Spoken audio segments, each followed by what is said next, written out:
At first, it looks impossible. A tiny red-billed bird is standing on the head of the tallest animal on Earth. It moves between the giraffe's horn-like ossicones, then steps dangerously close to his eye. One sudden shake could send it falling into the dust, but the giraffe remains still. To understand why, we have to return to the beginning of the morning. Sunrise spreads across the African savanna. A lone giraffe walks between acacia trees, feeding from branches far above the reach of other animals. From a distance, his height looks like complete protection, but some enemies are too small to see. Ticks hide beneath his mane, along his shoulders, across his back, and inside folds of skin he cannot easily reach. His skin ripples. His tail strikes his sides.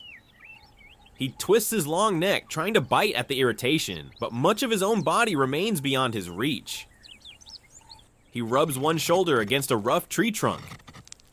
For a moment, the pressure brings relief, then the itching returns. A giraffe can defend himself against lions, but strength means little against parasites buried beneath his hair. Nearby, another animal is searching for food. A red-billed oxpecker waits above the grass. It does not hunt like most birds. Its feeding ground is alive. To the oxpecker, every large animal is a moving landscape, and every patch of hair may hide a meal. The bird notices the giraffe and flies toward him. It lands near the base of his tail. The giraffe reacts immediately. His skin jumps. His tail lashes. The bird is forced back into the air. It circles and tries again. This time, it lands higher on the giraffe's back. The giant takes several long steps, but the oxpecker holds on. Then it begins to search. Its bill moves through the hair. It pauses. Then it pulls out a swollen tick. For the bird, it is food. For the giraffe, it is one less parasite feeding on his blood. The oxpecker continues toward the shoulders and the dark mane, where ticks can remain hidden beneath stiff hair. It searches, pecks, and pulls again. The giraffe's skin twitches, but he no longer tries to remove the bird.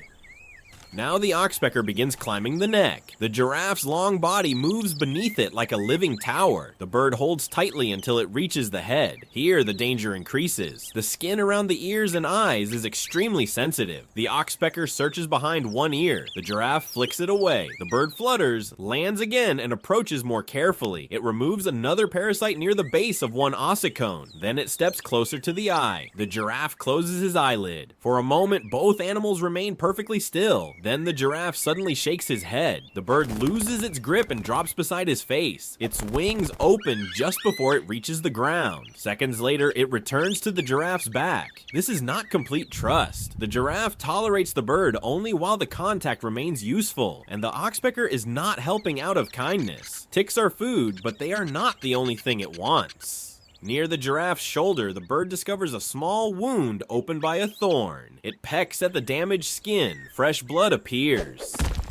The giraffe jerks his shoulder and stamps. This is the darker side of their relationship. The oxpecker can remove parasites, but it may also feed from wounds and prevent them from healing. The same bill that helps the giraffe can also hurt him. The bird approaches the wound again. This time the giraffe twists his neck and drives it away. The oxpecker retreats to the mane and returns to searching for ticks. There is no friendship between them, only a fragile balance. The bird receives food and a safe place above the grass. The giraffe loses parasites from areas he cannot clean himself, but the partnership lasts only while the benefit is greater than the cost. As the giraffe walks toward the distant trees, the tiny bird remains between his shoulders, a giant carrying a small opportunist, a cleaner that can also become a thief. Two animals using each other until the balance changes.